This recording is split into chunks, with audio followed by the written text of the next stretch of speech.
coming. This effort, we've gotten a lot of good feedback, and we have a lot of folks are excited about the prospects of seeing this project materialize. Our first public meeting, there was about 45 people that came, so it was great to get that type of support, especially because there was some EPA folks in the room, so they saw the community involvement, the community commitment to this project. And just a few weeks ago, we had a rail corridor walk, which also we had about 30 people go through the entire corridor. And it was a great opportunity for people to see the existing conditions of the corridor, and in the moment react to what they saw and provide the city and the consultants with some good feedback about what was important to see along the corridor. My boss, Mayor Rivera, will not be here. He had a prior engagement that he had committed to, so he will not be here, so he sends his regards. Aww. But we're well represented. We have we have a good team here of folks that's going to guide this discussion and provide all of you an opportunity to provide us with some more feedback, which is why we're all here. CSS, they've been great to work with. Kara, Cullen, and Skip. They're going to be in the discussion in a few minutes.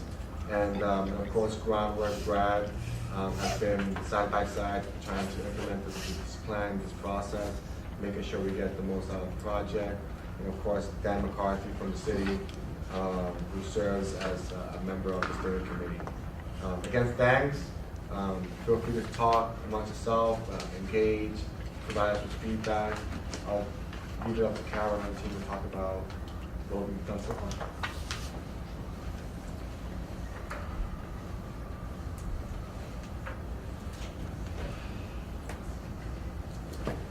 Hi, thank you all for coming tonight. I recognize a lot of faces from the first meeting and from the walk.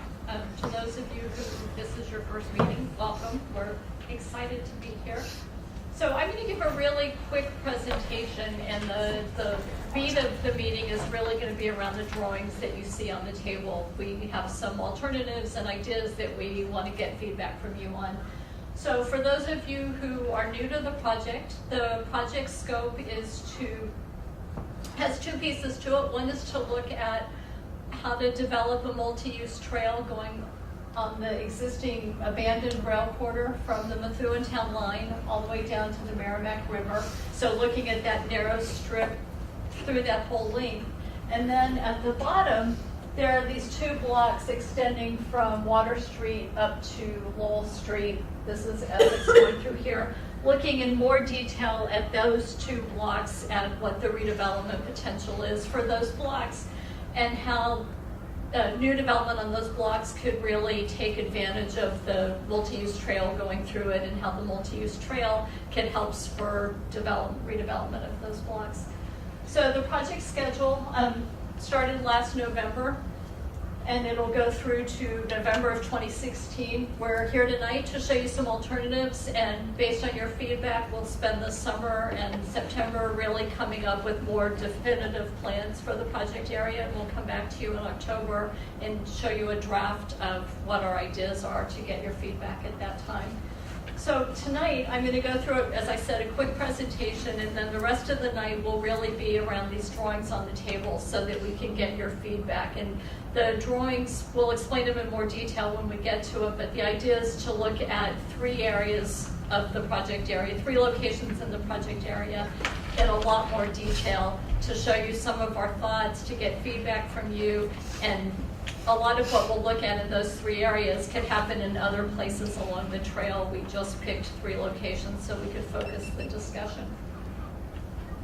So as Abel said, a number of you were on the community walk that we had on May 24th, and if you weren't, it was a great walk, it was a beautiful night, and if you weren't there, one of the things that we did that night was we stopped at locations along the way and asked people questions, and they wrote Post-it notes and gave us comments, and we went through all those comments, and people talked a lot about their ideas for the trail and what they liked and didn't like and what they'd like to see in the future. So you'll see a lot of that incorporated into what you're going to see tonight.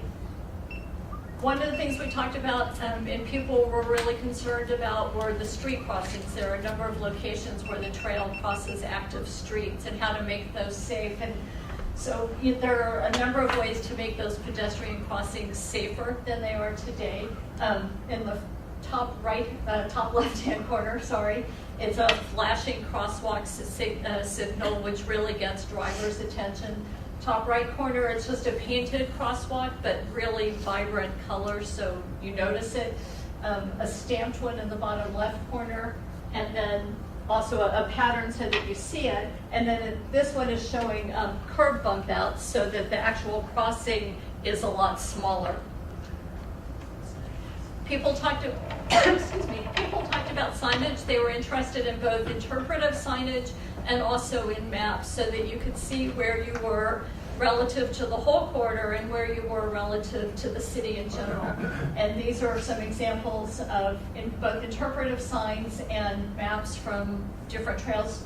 You'll notice the top middle trail right here is from the Spigot River, and this is actually from Manchester Street Park.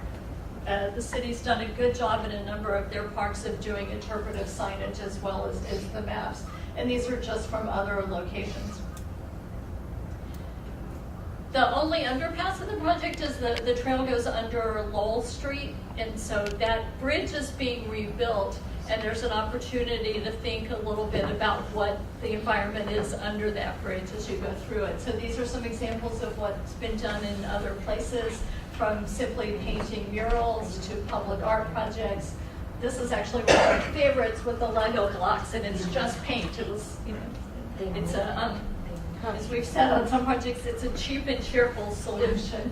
And then again, on the upper right-hand corner is an a public art project. People talked about overlooks. There are places, because in a lot of places the trail is high up, and there are some really nice views, particularly as you get to Burgoyne Park and Manchester Street Park. And so opportunities where the trail is wide enough to have an overlook so you could stop there and really look out and survey the view. So these are examples of some overlooks from other locations, and you'll see when we go through the drawings places where we recommend that you could do something like this.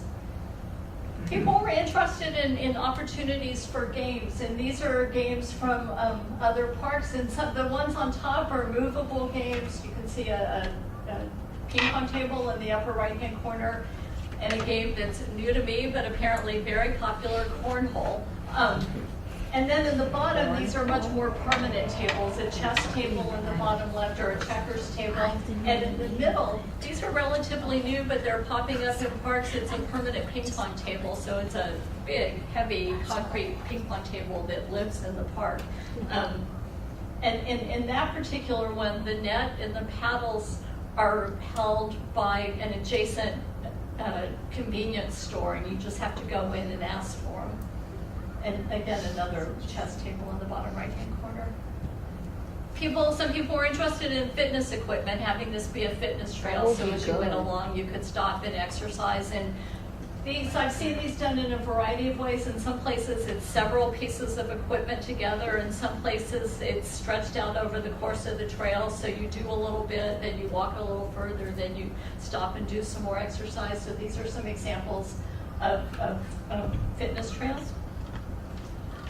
There are a number of historic remnants, mostly from the railroad as you go along the corridor, and these are examples of some of them that we've seen. So in the top left-hand corner, that was a bumper that was used to stop a train before it ran into the platform that it was coming up against.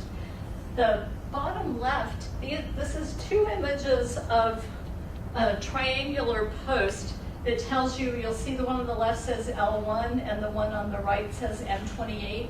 And those were markers for the engineers on the trains that meant Lowell. The Lowell station was in 1 mile and the Manchester station was in 28 miles. The top left, Skip, can you help me with what that, the top right, can you help me with what that is? Those are the foundations for tracks which came up to a coal hopper down by Manchester Street. The trains would go high in the air and then they would dump the coal down into a hole. This is what's known as a frog, and it's where two different tracks come together, and it's just a very interesting, nice shape. And then these are the towers and the sign from Flame Tech, which are sort of iconic views when you're coming into the city up Broadway that we'd like to see maintained, or we would hope could be maintained, because it really helps, at least for me as someone who's relatively new to the city, I find it really helps with the orientation. You know, I know I'm in the right place when I see those towers. So these are here because people on the, we were interested in them, but also people on the walk were interested in keeping those and having interpretive pieces that explained what some of those were. And some of them are just sort of nice as almost like sculptural elements in the trail. This is an example of a trail that we worked on in Fitchburg that had old steam pipes going adjacent to it, similar kinds of industrial remnants that were kept in place when the trail was built, and sort of add something interesting to the trail. So as I mentioned in the 2 blocks at the bottom of the project area, we're going to look at potential redevelopment, and we have looked at potential redevelopment, and these are some examples of development adjacent to trails in other locations. So the 2 top photographs are from in Key, New Hampshire. Thank you. It was New Hampshire. I couldn't remember where it was. The one on the right, the L-shaped building that you see, is actually senior housing, and there's a connection, there's a path that comes down from the housing to the trail so that they can easily get on the trail and walk it. The one on the left, the trail goes between a number of buildings, and the building on the left has a restaurant that faces the trail, so the restaurant really takes advantage of these big windows looking out to this beautiful trail. This is on a rail trail, the bottom right in Dallas. It's a bar and entertainment venue that has a lot of outdoor seating right on the trail. That's the Katy Trail. And then on the left is the Alewife Linear Park, Alewife to Davis Square Linear Park in Cambridge and Somerville, and that's new housing that was built adjacent to it. And that, when we worked on it, when we built the trail, when it was built in 1985, people were very concerned about it being near their house and, security and safety.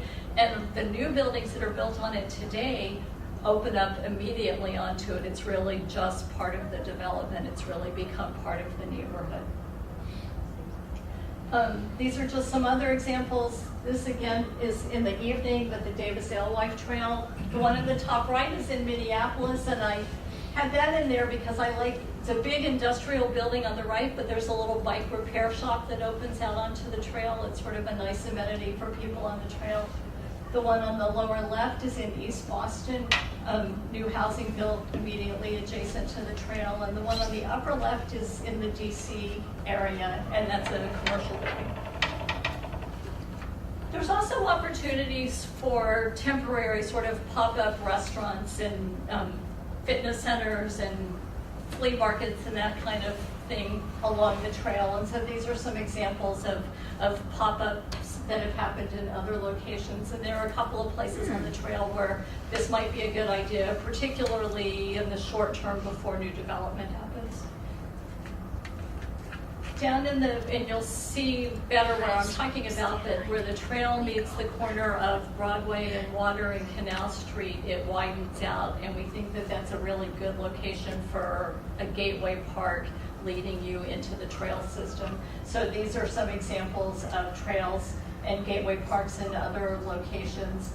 The top left one is in Lawrence, the top right one, not Lawrence, Lowell. The top right one is in Lowell. The bottom left one is also in Keene. And this one I just love. It's very funky. I'm not sure where it is, but I think it's really cool. One of the things that we talked about on the walk was the rails are still there. And so there are a variety of ways that you can deal with the rails. The top 2 pictures on the left are what the rails look like today. The other 3 pictures are all from the High Line in New York, which was built on an abandoned rail line. And you'll see in the top right photo, the rails are there, the walkway is adjacent to it. It's just there as sort of a decorative element. Similarly here, it's just sort of a decorative element. Here, the rails have been paved or filled, and that's actually the walkway. In this one, there's another set of rails over here, and they've planted, it's sort of wildflower kinds of planting. So the rails are still there, but they've naturalized it. But it adds a nice industrial feel to the walk, and you get a sense of the history of where you are.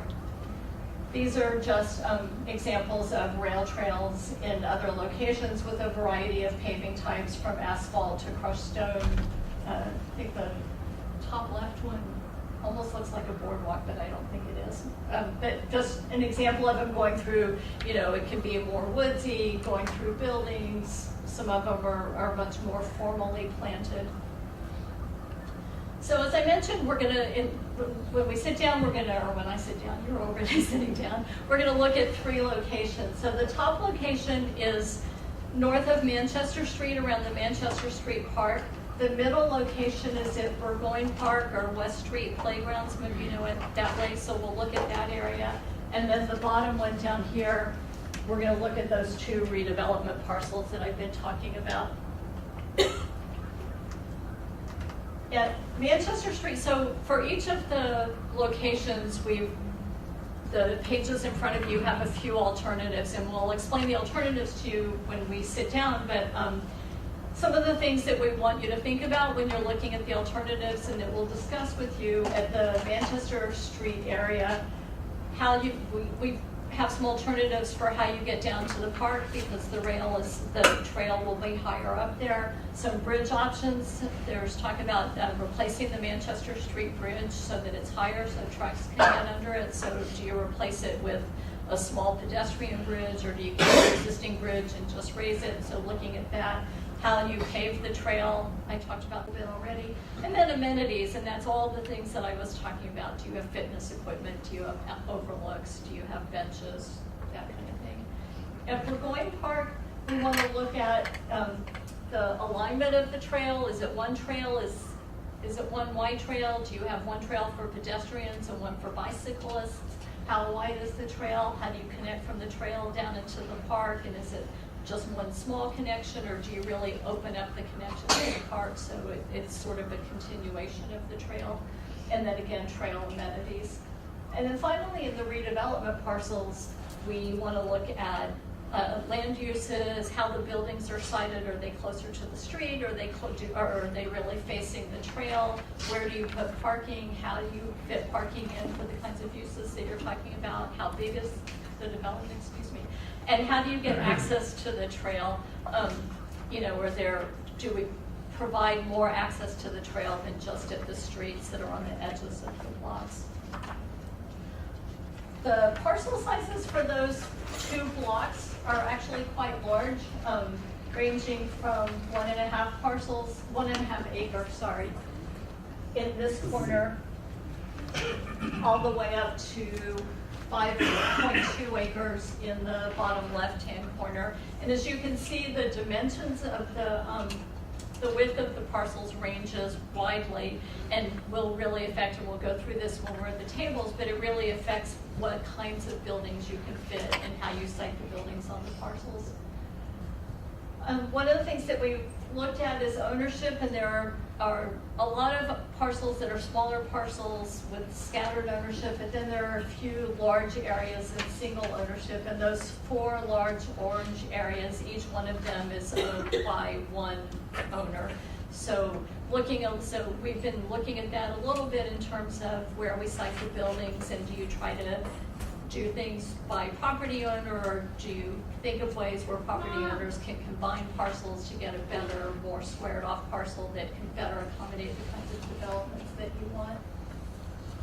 And then finally, there are some very nice buildings in here, some historic buildings that we would like to see retained. You'll see we're mostly talking about, and this is I want to stress this is very, very conceptual at this point, and we're not recommending that the city acquire anyone's property. We're just looking at what might happen over time. But there were a few buildings that everyone agreed should stay, and those are highlighted in the greenish blue color. So one of them is the Oasis Center that's on Broadway now. There's on the Common Street extension is this nice little building that's actually being, I think it just got permitted to be rehabbed for housing. It's a very nice old building. There's the restaurant, GC Caribbean, that's on that corner. This corner is this nice building over here, and then the last building is the shelter. So all of those we think are important buildings that most likely will stay, and that, so we've, in the development scenarios that you see, we've sort of built around those buildings and tried to incorporate them into what we're doing. So again, we have a few questions that we want you to think about as you go through the drawings on the table. Which alternatives or parts of the alternatives do you like or not like? Which ones, you can save this from parcel, from idea A, and this from idea B. You can also recommend new things that we didn't think about. Are there other alternatives that we should be considering that you guys probably know a lot more about some of these places than we do? Are there other amenities and features that we should be considering? And then for the development parcels, are there other land uses that we should be considering? Based on the market study, what we're looking at is commercial use, primarily retail or restaurant kinds of uses, housing, and industrial uses. There's really not a market demand here for office space. There's a lot of office space already on Essex Street, so we didn't really look at office space there. So those are really the three big uses that we're looking at. So think about, are those the right uses? Are we putting them in the right places? And that's it. So the way we're going to do the meeting, one of us will be at each of I think it probably works best, and you're pretty much only at 3 tables anyway. One of us will be at each of the 3 tables, and we'll go through the first drawing and explain the 3 alternatives to you on the drawing and discuss them, and then report back. Someone will report back and say our group liked this and didn't like this and have these ideas, and then we'll look at the second location and do the same thing, and we'll go through the 3 locations that way. So with that, I think we're ready to, unless anyone has any general questions, we're ready to break up around the table. So anyone that's not at a table, if you could come sit at a table and join us, that would be great. Yeah. So very much so, there's nothing about this Right. that all these people It's haven't not to necessary. No, Right. it was just a way to show you a bunch of different things. So yeah, we would love to hear which part, sort of like, the Chinese menu, which pieces do you like? I like the idea of probably this one trail, not 2 separate, 2 separate, well, it's like a separate bike trail, a separate walking trail. I think that might get, the bike might have an accident and go right into the other trail. Like it's all about businesses in the area. Low bridges aren't safe. Yeah. They're not safe in any town. Rails as they are today are about 5.5 feet. Rails, which is about wide enough for someone who's walking, not for a cyclist. But we thought one of the options that we could use is just filling that and actually leaving the rails in place, like similar to what you're seeing here. Also consider, I don't mean to cut you off, I just thought of like people with mobility issues, make it more handicap accessible as well, because there are a lot of people who have problems and they would like to walk to the park and enjoy and not always be stuck in the house. That's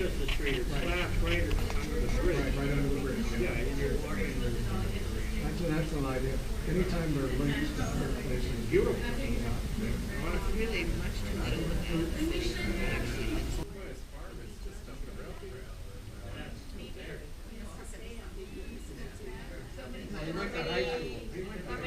how many miles to ride across farm?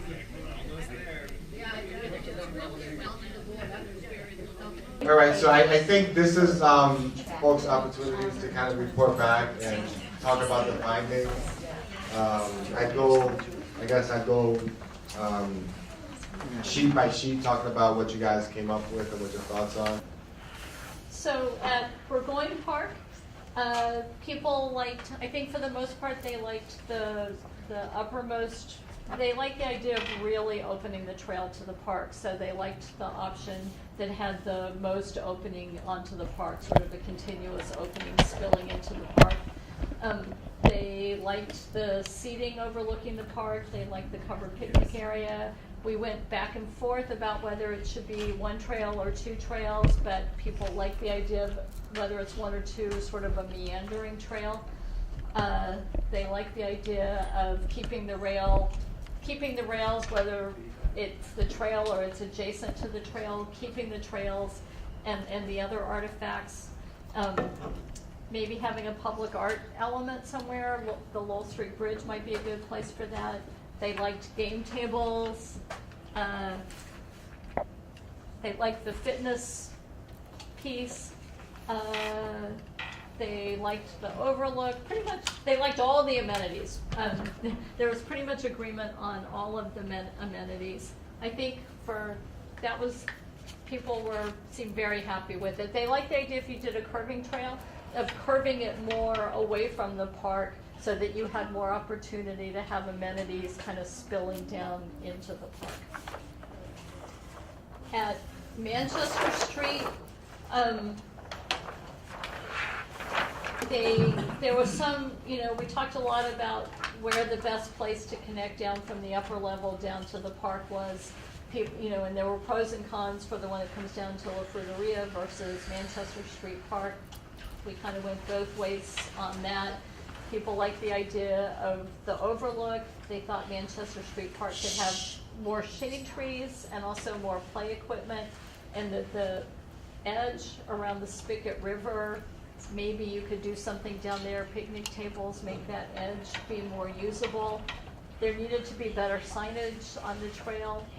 One person, I won't point fingers, one person said he actually was trying to get to the Methuen Rail Trail but took the lower branch, just completely missed it. So signage showing you how you connect to that trail would be useful. There was a lot of discussion about the Manchester Street Bridge and whether it was a good idea to raise it or not, and whether you really wanted to allow truck traffic to go back and forth underneath it, even if that's what the trucks wanted to do or the drivers wanted to do. So that was kind of an open question, I would say, with this group. And then for the land use plans, people definitely like the ones where there were lots of connections, A and B, where there were a lot of connections going into the rail trail. They didn't like scheme C at all. That got a big red X through it. We went back and forth on the uses, whether people like the idea of having some commercial facing the rail trail. No one seemed to object to the parking garage. They understood that maybe you needed a small parking garage or a low parking garage to provide the adequate parking for some of these uses. They like the idea of having some commercial space next to the rail trail, and a mix of residential industrial. We went back and forth on that, but I think people like the idea that maybe one parcel was more industrial and one was more residential. There's certainly a need for more residential space in Lawrence, but they like the idea that the industrial space brings in jobs and tax base, so maybe a happy medium between those two. They really liked the photograph, their image of the housing along the rail trail, which was our image, I think, when we were drawing these, of the the pictures of the linear park from Cambridge with the housing that really opens up onto the trail. And they also really liked the image on the bottom of the elaborate or intricate paving pattern showing the rails sort of winding in between the buildings as a gateway element to bring you into the greenway. Did I miss anything?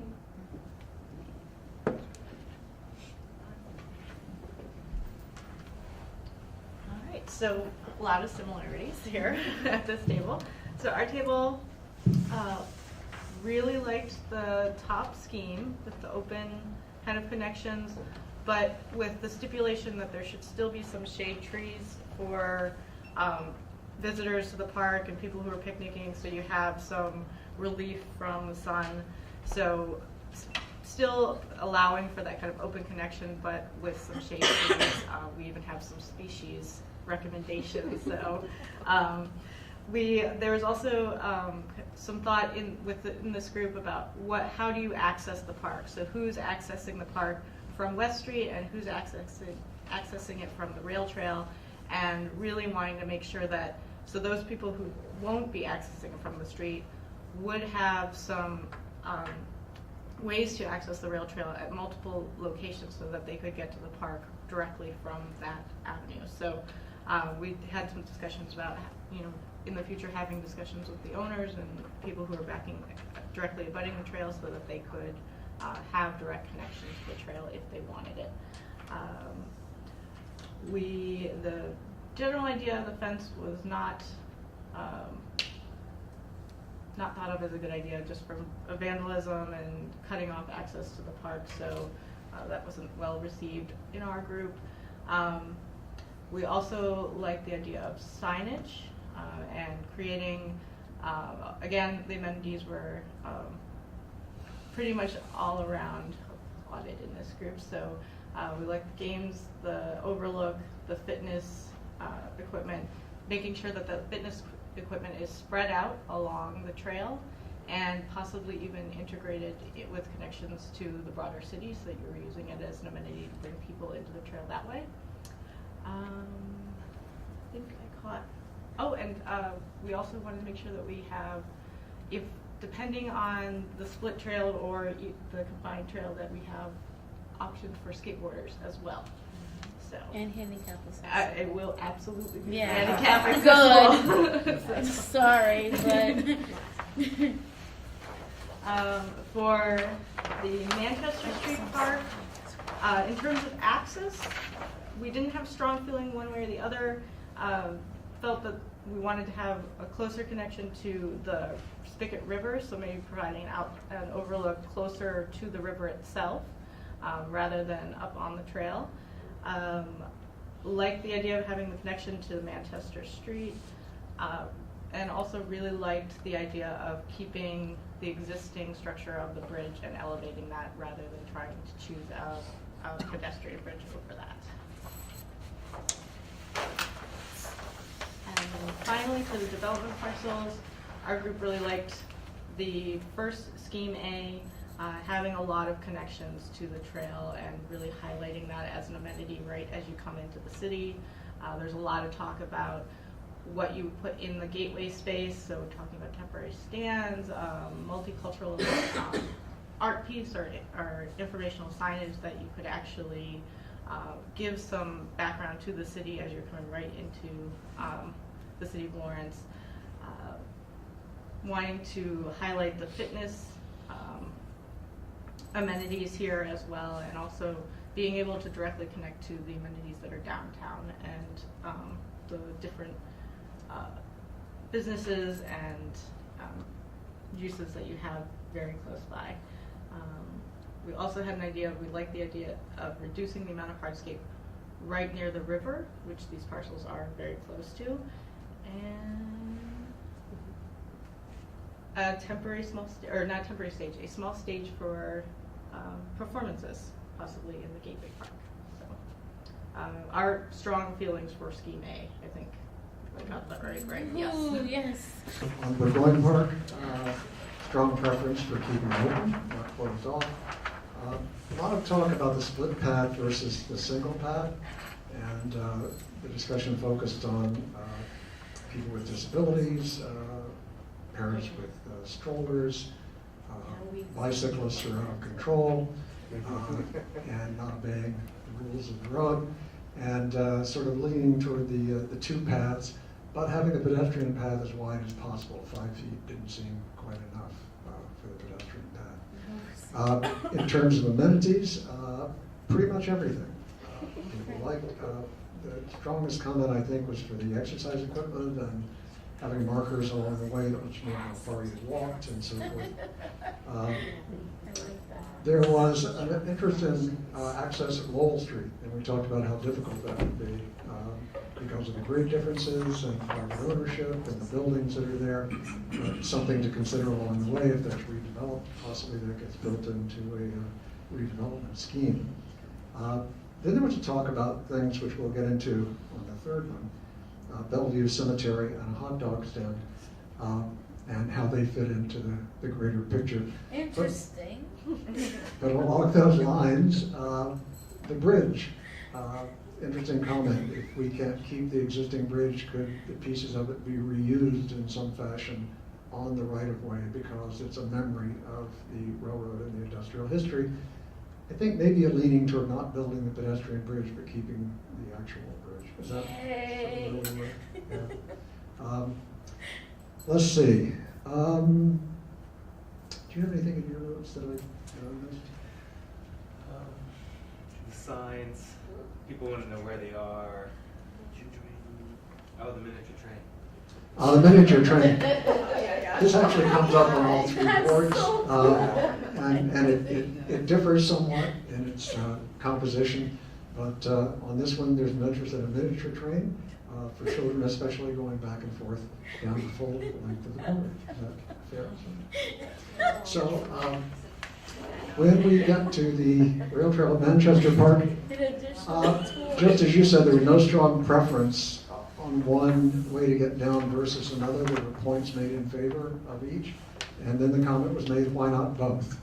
And we said, okay, it's only money. Figure that one out. Then there was a talk about how it links to other things that we didn't mention. There was talk about a link to Bellevue Cemetery, the history of Bellevue Cemetery. Mount Auburn Cemetery was referenced. And then this began to feed into my own personal classes, and we started talking about the Civil War and the people who were buried there, and Sumner Needham, and so forth. And I learned a lot. And then we started talking about Robert Frost, and then we started talking about ways to incorporate sayings or poetry into the walk, so that as you go along, you're not just aware that Robert Frost had his farm up the road, but you actually have some of his poetry to read as you go along. So the idea of incorporating the spoken word art, not just sculpture, into the pathway came up and had some support. Can't read the blue. Sculpture. And legacy. Sculpture. Oh, I forgot one more thing. We were very interested in food at this table. And so there's a strong interest in having legal seafood on the site where the flea market is.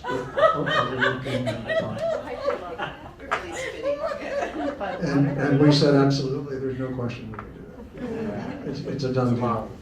There was another interest in retaining the wooded area down where the path currently comes down to grade, that there's a beautiful wooded area in there and it has a nice view toward Methuen, and maintaining those wooded areas and views, even though it is Methuen and no farms. So in the land use piece, very similar to what you said, there was a discussion about the gateway space itself, and preference for having something that was animated down there, industrial building with food service maybe.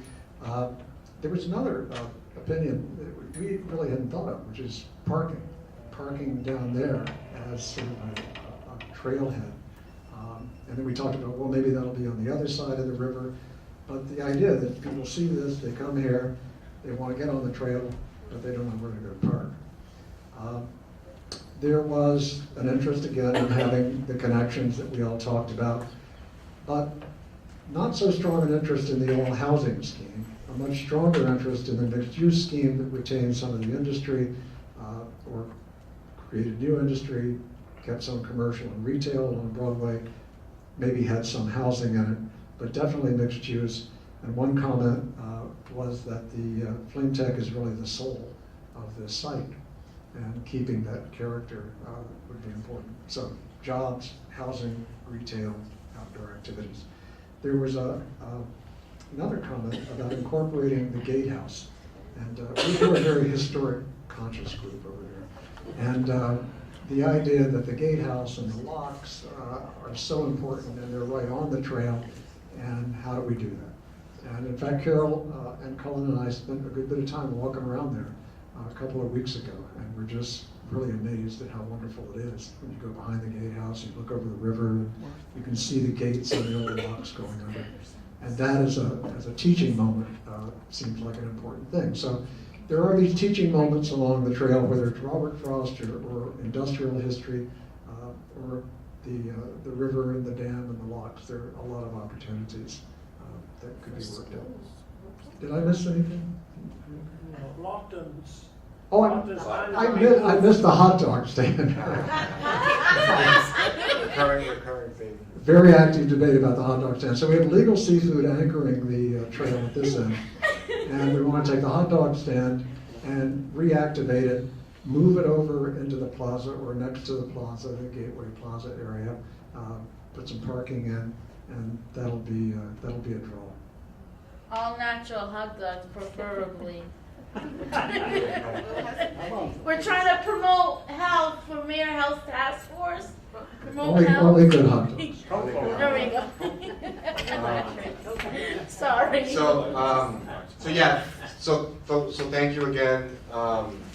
One thing we wanted to touch on before we all leave was this idea, and I think April brought it up about, are we just dreaming here? Are we just coming up with ideas that we may or may not be able to implement? And I think, Brad and I and the team over at the city, Dan, we spent a lot of time talking about how we could actually get some of this stuff done, not just coming up with a plan.